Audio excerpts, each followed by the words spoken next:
She was crying on the ground, like holding onto my feet, saying, "Please don't leave me here. Like, I trusted you. I would have followed you anywhere. Like, you can't leave me here." So many leaders, they know what they should be doing. They know what they should be handling. They just don't want to do it. So they avoid it, or they turn a blind eye to it. Don't despise the day of small beginnings. And I think if you can just be consistent in the little things, I really believe that consistency is the key to leadership. Welcome to the Courageous Men Podcast, where we help Christian men follow God faithfully, love their families well, and build a legacy that lasts. And now your host, Whitney Sewell.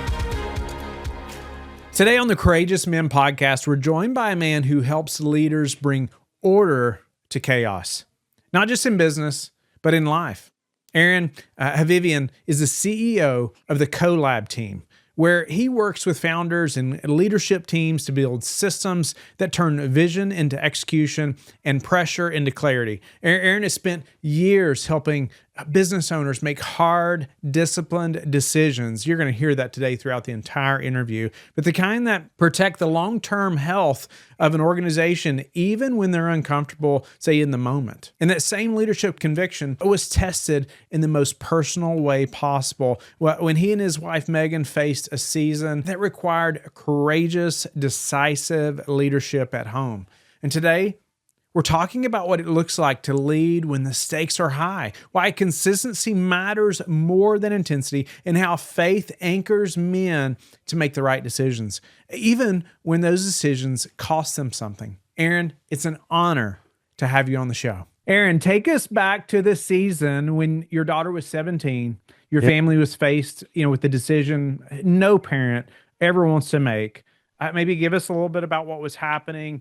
How did you realize really this was the moment that required courage, right? Instead of comfort, right? For you to lead as a man, as a husband, as a father, that's a difficult season, but give us a little bit about what was happening, because I know there's many men who are listening who can relate to that season you were in.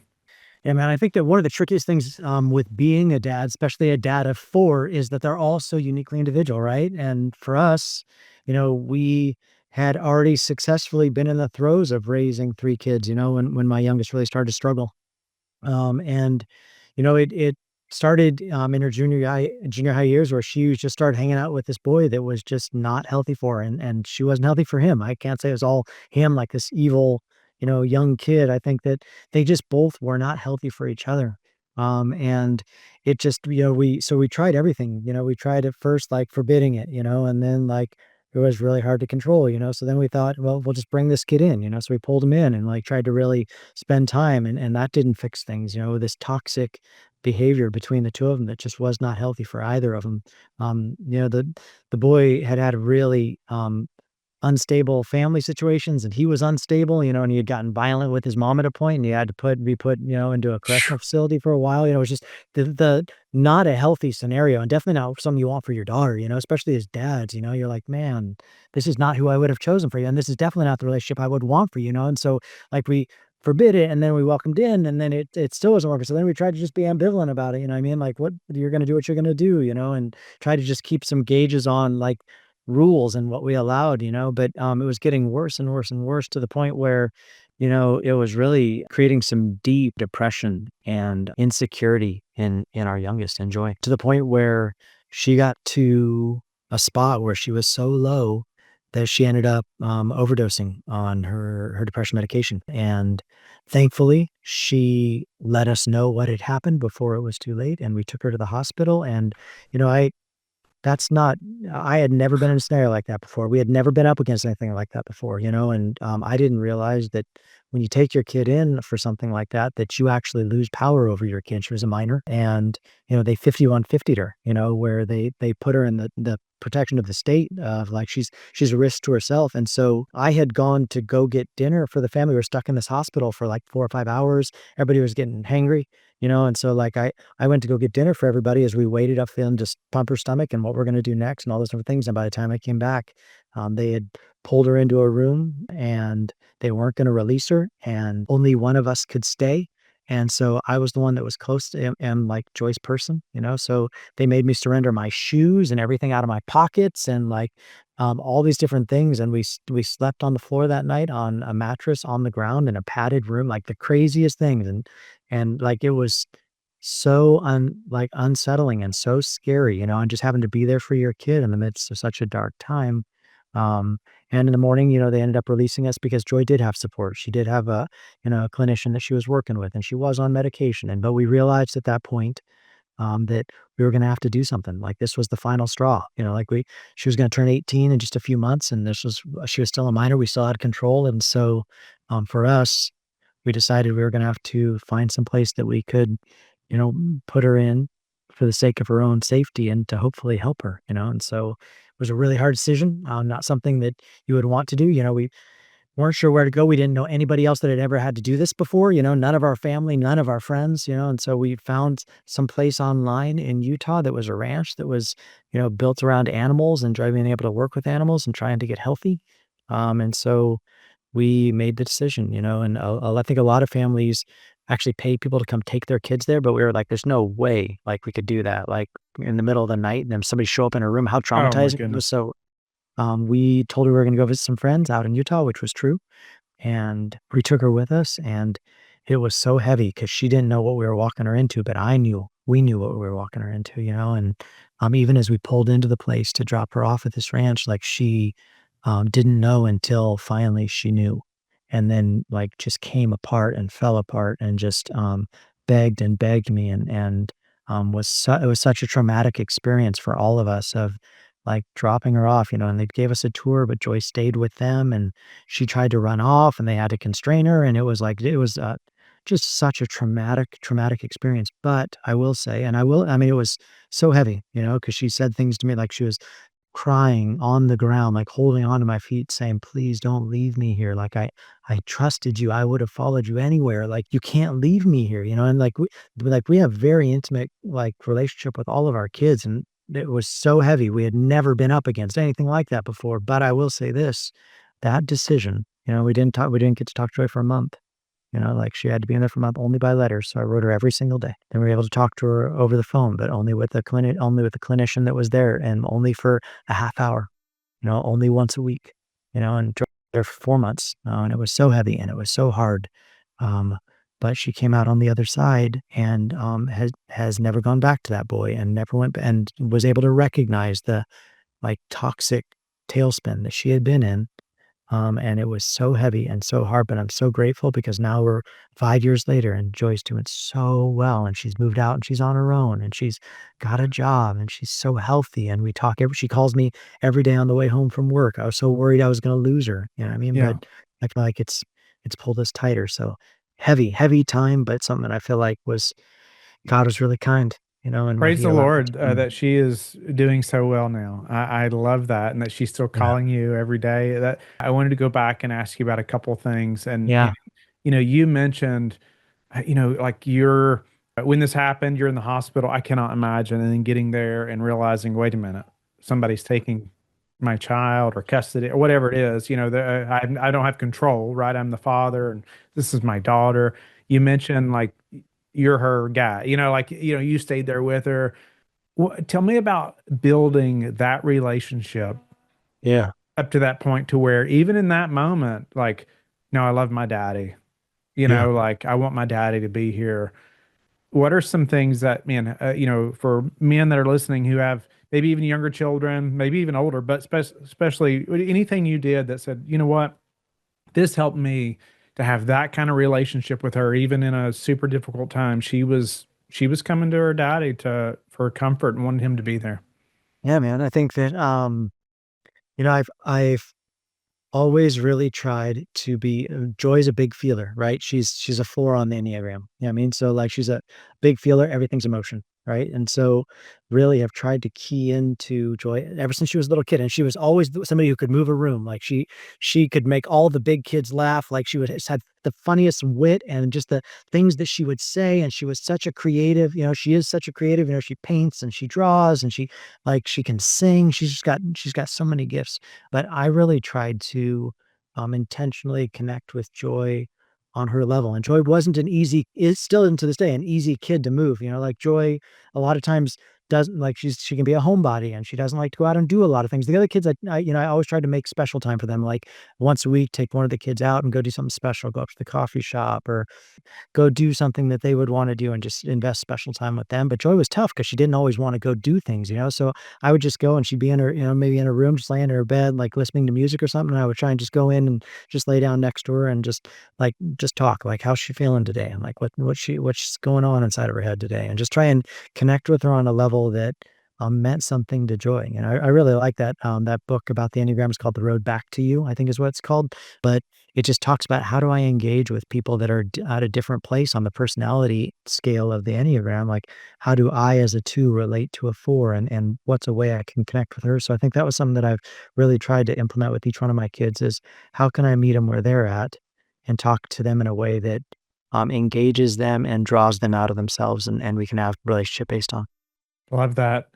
Speak to you and Megan, you and your wife, for the men Yeah. listening, you know, you chose to obviously place your daughter in this care.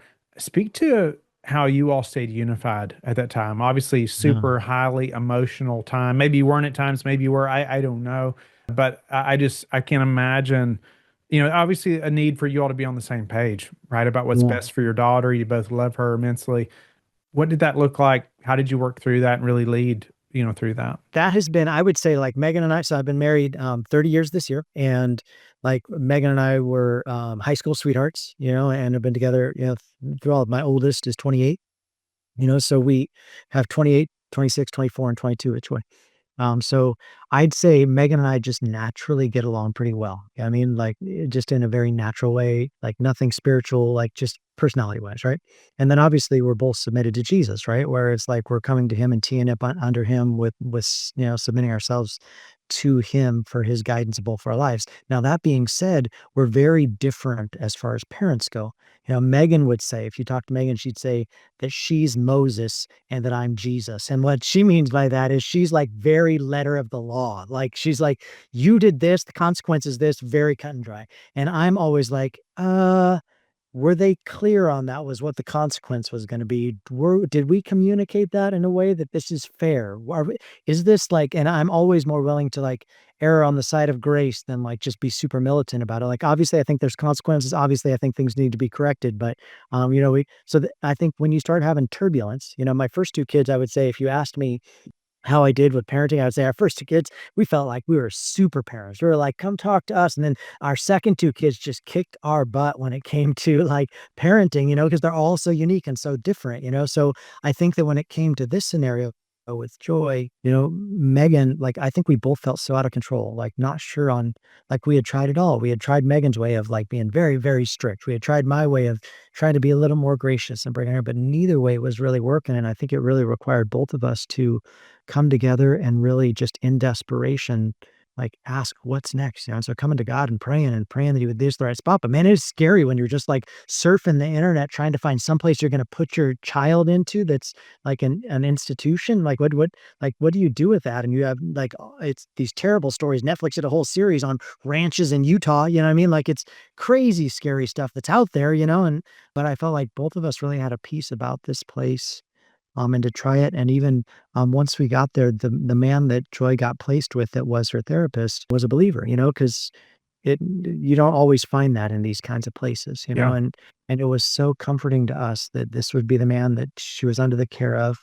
And, the conversations that we had with even the man that was the director over the whole, facility, and he said, he was kind of a cut and dry guy, and I think Megan could really appreciate that, and he said, "Listen," because we said, "Are we doing the right thing? We've never had this problem before. We've never had to do anything." A lot of people we didn't realize put their children through wilderness before they put them into a facility like this where it's wilderness training. It's much more aggressive, and they're out in the wilderness, and it's a pretty intense program. We didn't even know that was the way you do things, right? We just showed up at this place and dropped off our kid, and you could tell it kinda shook up the staff even. I don't think they saw a lot of parents do that way, and but that was really important to us. But as we sat with this director, he said, "Listen, she's turning 18 in just a few months.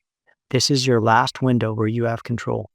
I would strongly encourage you to leave her here, and just let us have her we left her there for 4 months. It's really tough. They wanted her there for a year, but I mean, it was super pricey. It was a miracle even the way God provided for us to put her there. Because even that 4 months was like 60 grand or something like that we had to come up with that I didn't have.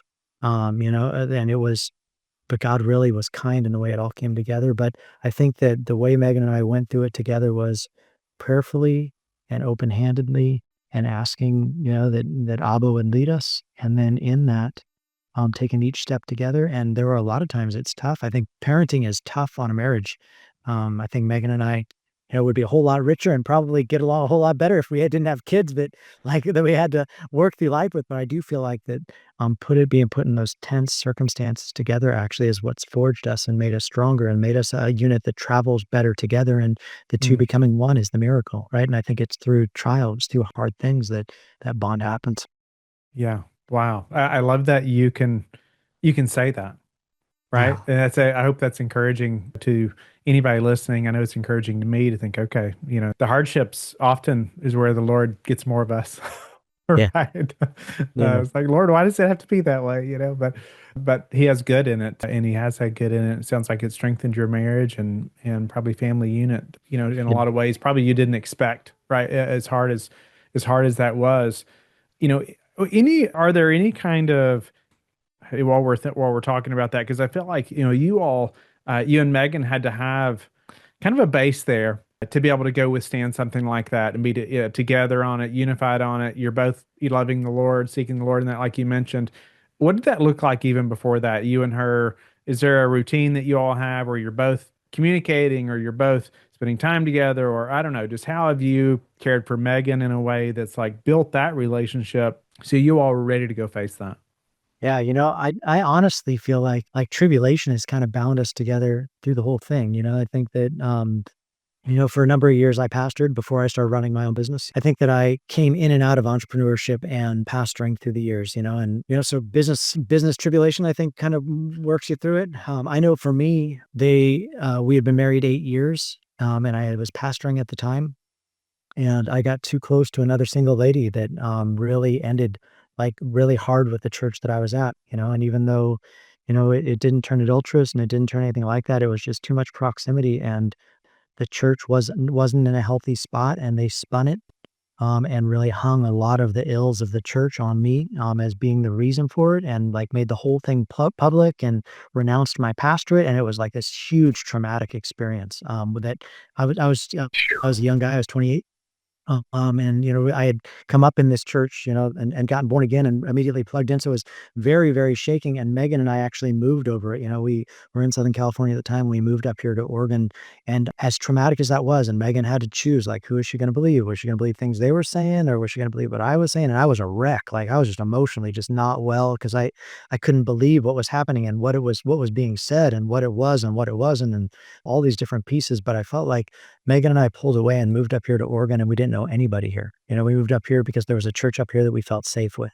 It had kind of been like had discipled us through the years from afar, and we moved up here. And I think it was Megan and I against the world. We had these four little kids. My oldest was five. So it was like 5, 3, 2, and Joy had just been born, and it was my fault. It was my failure, but Megan's forgiveness and willingness to say, "Hey, we're going to lean into this together." And I felt like that was the best thing that could have ever happened to us, even though it was very tumultuous and it was very uprooting. And like our whole family lived in Southern California. So to move to Oregon, we took all the grandkids with us when we moved. It was like a very tumultuous time.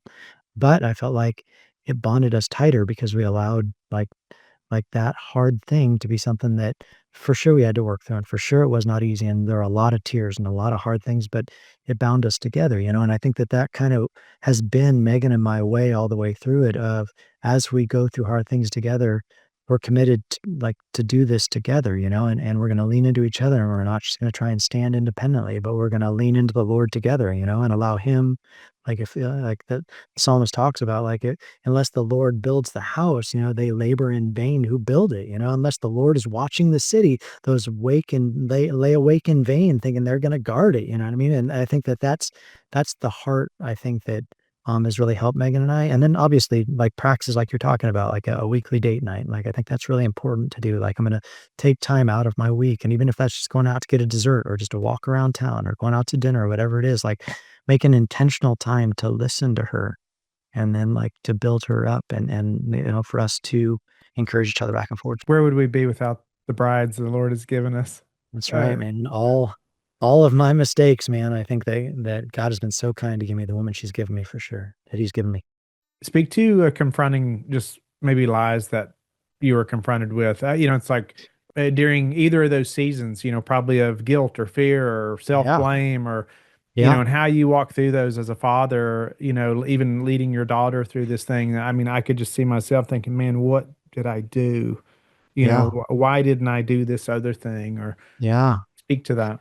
I think that, I think negative self-talk is, really, really dangerous, and I think it's something that, I can really struggle with, and I know for, like, I'd say for the first, like, 5 or 6 years after what happened between Megan and I, early on in our marriage, it took me years to come out of the tailspin, like, of just, like, shame and guilt and, negative thoughts towards self, like, even self-loathing, you know what I mean? Like, coming out of that, I think that what brought me out of that was, recognizing how Father sees me, and, like, that wasn't what Megan thought about me, that's not what anybody else thought about me, but I couldn't let myself off the hook, and I think that over time, it took me years to get to this spot, honestly, I'd say it was been within the last few years of realizing even in that there was some subtle pride, a subtle pride of thinking that I should have been better, thinking that I should have known more instead of realizing, no, no, no, like, the only thing good about me is what Jesus has put in me. The only thing that's good about me is what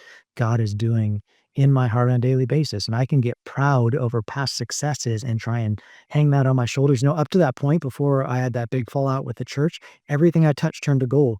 Nothing I had ever gone through it. I experienced anything like that before. And I'd been super successful in everything I had ever done. And then there was a stretch of like 10 years where I felt like nothing I could do worked. I mean, start kicking off with that, and it was just like a continual uphill battle. But I feel like those 10 years to me were the best years because I felt like it made me so much more approachable and so much more relatable and so much more kind to other people going through things like that to realize that none of us are perfect.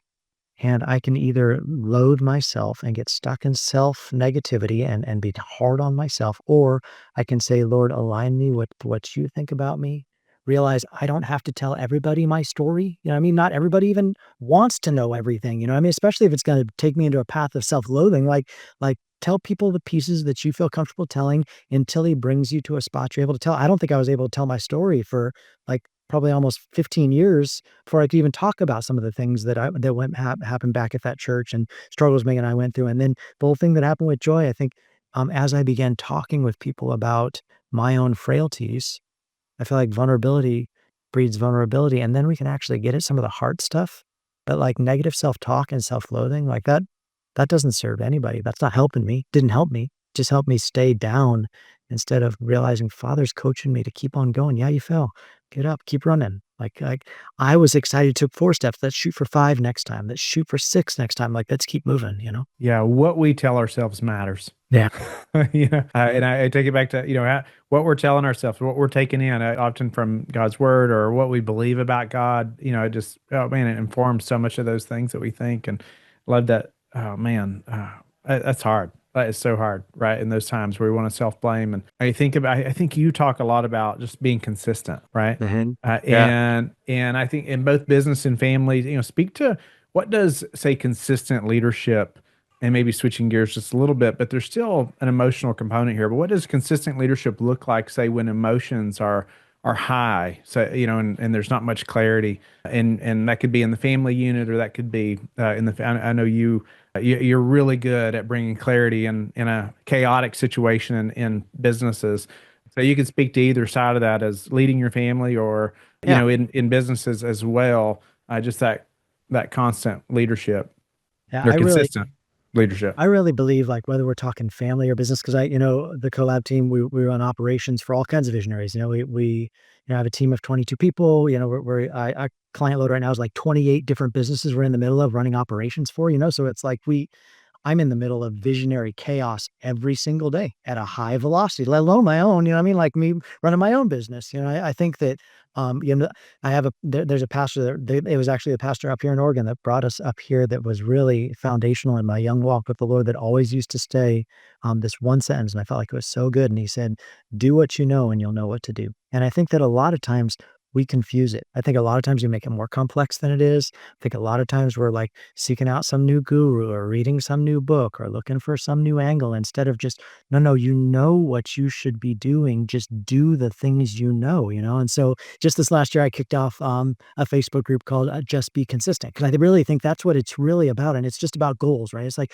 what are your goals for this year, you know? And come in and drop them in here publicly in front of all of us. And then every Monday, we're just going to check in. Like, and how did you do with your goals this week? Like, and just to have to tell somebody on how I did, you know, for mine are largely around fitness, you know what I mean? So I've got metric goals that I have around my fitness. And every Monday I've got to come and post them. And then I just ask people, you know, that are faith-based, realize not everybody in the group's gonna be faith-based, but if you're faith-based and you have prayer requests, drop them here, you know, because I've just found there's a lot of power in accountability in front of people and asking for prayer. I've seen God really move powerful ways, you know, through the years. And so I really do believe a lot of it is just consistency, like stating, this is what I'm going to set out to do. And then I'm going to check in with somebody to make sure that I'm going to stay consistent in that week after week. I really do believe, though, that whether it's in business or it's in your own personal life relationally, a lot of times we resist the things that are hard. We lean into the things that come easiest to us, and our life is the result a lot of times instead of just like, "No, no, no, consistently do the hard things because that's where you're gonna take ground." But if you always shy away from that thing that you don't like doing, but you know you should be, then you're always gonna stay stuck. You're always gonna be stuck here, and I hate seeing people stuck. Consistently do the hard things. I keep telling my kids, they don't like that though. And I don't None like of it us either do. most of the time, right? None of us do. Of course, like, of course it'd be great to lay in bed, like, of course it would be great to not, but I just feel like, man, if you don't get up and push yourself, like, the way we build muscle in a very simple way, like, if you want to get stronger, if you're not doing something that challenges your muscles, you're never gonna grow. They're like, that's that's just a principle of life, you know, and it's true when it comes to emotional, it's true when it comes to mental, it's true when it comes to spiritual, like, take on the hard things, don't shy away from them, because the way you're gonna become that man you want to be is by pushing back and pushing against hard things that seem like they're too heavy. That last rep, right? They always tell you, like, lift to fail, right? So I'm like, if I can just, I got to 7 last week. If I can just lift this weight to 8, like, and there's like just one more, just get one more push to fail. But that's how you're tearing muscle down for it to build back stronger. Speak to maybe a system or a rhythm that you've seen to help guys who are just in chaos to start to gain some clarity or to start to see those hard things that hey they need to go focus on instead of something else. Yeah. So I would say for me, like, my morning rhythm is really important, and my morning rhythm is very simple. But I think that right when I get up, I try and practice 3 things, and I've got it. It's a journal format. I would share with anybody that wanted it, anybody that wants to ask for it. But it's in Evernote. But my journaling format starts out with 3 things. And so I'll get up, and this is what I'll start with every single morning, and that is practice gratitude. I'll practice remembrance, which for me is remembering times that the Lord has seen me through things. So I always talk about preservation theme. That was the what God spoke to my heart as I had that whole church fallout. And when we moved up here, we didn't have anything when we first moved up here. In fact, I didn't even know we were moving up here when we came up here. The church confronted me on it, you know, and it turned into this big explosive thing. And they're like, "Hey, we just need you to leave town for a week while we figure out what we're going to do and how we're going to handle your situation." So we drove to Oregon. That's all we knew to do. And we got up here and we were staying in a hotel. And then they told me they were going to like renounce my pastorate and they were going to do it publicly. And I couldn't even get back down there in time for when they were going to take it public. And it was like this whole terrible sideways thing. So we just decided, you know, there was, I had run snowboard shops for years before I had pastored. And there was one of those shops was up here. And so I reached out to the owner of the business and I'm like, "Hey, I know you had a house up here. Is there any way we could crash there?" And he said, "Well, you know, it's up for sale right now, but you can stay there while we're trying to sell it." So we were just spread out in sleeping bags on the floor for the first month of this vacant house while they were trying to sell it. You know, we'd have to roll up all of our stuff and put it in the closets when somebody came and walked through. It was very traumatic window of time, you know, and but I remember God spoke to my heart. I was brushing my teeth in this house that they were trying to sell, and God spoke to my heart the word remembrance. And I'm like, what does that even mean? And then I started seeing preservation theme, this word preservation theme all the way through the Psalms. Like David talks about preserve me, you've preserved me against evil. Like I just started seeing it everywhere. So anyway, part of my daily practice is gratitude. Like I pick out things I'm grateful for, remembrance, preservation theme. I'll think back on things that God has seen me through to remind myself, no, no, you're going to get through this. Whatever the hard things you're facing right now, you've already been here before. He's seen you through it and you're going to see through it now. So gratitude, remembrance, and then exchange. For me, I really believe there's a power in saying, God, I'm going to hand off to you everything that's I'm most worried about today so that I can take what you say is going to happen for me today. Like I'm going to hand off the things I'm worried about. So for me, a lot of times it's family, it's business. God, I bring these big, heavy things to you, and I'm just going to practice exchange this morning and hand it off to you and pray that you would give me your life, your insights, what I need for today. So for me, it's just those three things. Every morning when I wake up, I'm going to get up out of bed and I'm going to journal. This is what I'm grateful for. And this is what I remember that God has done for me. And this is what I'm going to exchange and hand off today. And for me, it's been just game changer for me I've been doing it probably for the last 10 years or so. And it really has been a game changer in my life. Love that. I love the consistency of that, but the remembrance, right, of what the Lord has done. Just every day What, reminding ourselves, and because we need it. And I did a big planning day actually last week for this next year, and one of the first things that I was doing it, leading some other men at the same time through this, and one of the first things we did was like we're going to reflect back to yeah, remind ourselves what the Lord has done, because I yeah, need the reminder. yeah, So often I'm like, okay, Lord, where are you at? But I'm forgetting, man, no, he actually, wait a minute, he showed up every time. yep, yep, He showed up yep. every time in the past, but I'm so quick to forget, right? And become fearful. And so I love that just, man, it's simple. These things, these three things in the morning. Yeah. Speak to, when you think about legacy as a father and a husband, what do you hope your children say about maybe your leadership, say years from now? I think the thing that I hope most about my kids saying about me, obviously I want them to know like that they were loved. I want them to know that I thought ahead about their future. You know what I mean? Like I'd like them to have a strong financial legacy. I'd like to have all these things. I think the most important thing for my kids to know though is that anything good in our lives all came from being rooted in Jesus. Like that Megan and my relationship, we've made it 30 years, not because we're something amazing, not because we haven't had problems, not because it's always been easy, not because we haven't been broke. You know what I mean? Like the reasons we've made that is because we've come and said, Lord, you're our source. We're going to come stay connected in you and trust you're going to work us through the other things. And you're going to give us insights in business and you're going to give us insights in parenting and you're going to help us to work through when relationally marriage is hard because relationships are hard. But what I want them to know is, yeah, my dad loved me well. Yeah, he did great things in business and for God's kingdom. But more than anything, I just know that it wasn't because he's something great. It was because he stayed connected. Because I feel like that for all of us, all of our stories are going to be a little bit different. Their stories are going to be a little bit different. But if they'll realize that just like my phone, I mean, like every night I've got to plug this thing in if I want this thing to work for me the next day. It's going to be dead by the end of today. That's a guarantee. You know what I mean? If I don't plug that thing in every night, it's going to be dead by tomorrow morning.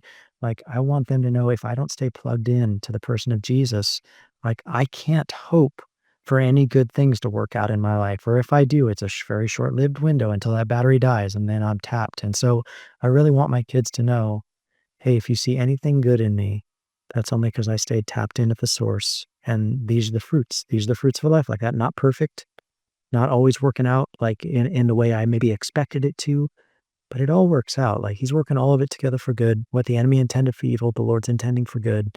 He's gonna use all of it if I'll just stay plugged into the source. That's what I'd like my kids to know. Love that. Yes, that's incredible. Anything that is good comes from him. No Yeah. doubt about it. Aaron, if you could challenge the men listening with one action they can take, say this week, especially those facing hard decisions like that, what would it be? Man, I would say, and this may be counterintuitive, I would say whatever you're facing that's hard this week, I know that's probably going to be the thing that's top of your mind. And you're going to want to be challenged thinking through how do you solve that. I would say first, let's start with your foundation, man. Are you doing what you know? Like, are you doing, there's probably something you should be working on that's going to make you a healthier, better version of yourself. And I know this thing up here seems like it's what you're up against right now. And that's probably true. But a lot of times I feel like this thing that we're up against is so that we drill down on where am I centered? You know what I mean? Like what's centering me? Where am I going to look to for that answer? And I would just say, ask yourself, what's your foundation looking like? What are the foundational things in your life looking like? Are you healthy emotionally? Are you healthy physically? Are you healthy mentally? Is there something in one of those areas that you just know there's something you should be doing that you're not doing? Just start with that, because I feel like a lot of times, all of the noise gets a lot clearer when I just start doing the things I know I'm supposed to be doing, and then I really believe that, our sanctification, right? Us becoming more like God, us becoming more in his image comes from just one steady step in front of the other. You know what I mean? So like take that first step and I feel like it's going to lead you into the next step and just take one step at a time. And so I would say probably ask yourself, what's that thing that do what you know what to do. Like I would say root into that. If any of your guys are stuck, Whitney, like I would love just to offer up, whether you're stuck in business or you're stuck in family or like, I'd love to be available to you, and so I put together a link for you to go to. You can just go to the collab team. That's my business, thecollabteam.com/Whitney. And you can just book a time with me, and I'd love to help you. I feel like I'm helping business owners, visionaries, dads a lot every single day. And I'd love to just offer that to your people. I'm grateful, Aaron. I'm grateful to have gotten to know you over the last couple of years, I guess now, and spent some time with you. And if any man listening is dealing with chaos, and especially in their business or even at home, but man, that's Aaron's business, is bringing consistency, bringing clarity to that. And so I just hope you will take him up on that. Reach out to him, Aaron. Anything else they need to know from you before our time is up? I think just Whitney, thank you, man. Thank you for time with you. I have loved, I know we met in Pete Vargas's mastermind, the Wellspring, and you and I were in a pod together. And I just knew straight out of the gate, man, humble hearted, like servant king, like you just have such a good heart, man. And I've been grateful to get to know you, grateful to pray for you and your bride and your kids, by name and just to be connected with you, man. So I'm just grateful for time with you and thanks for bringing me in. No, I'm grateful for you. Thank you so much for being just so transparent and vulnerable, and allowing us to just learn from how the Lord has grown you, your family through hardship, right? No doubt many listening are dealing with hardships that they're probably not telling anyone and need help, and probably are encouraged by you. So thank you for that in a big way. Of course. Thank you, brother.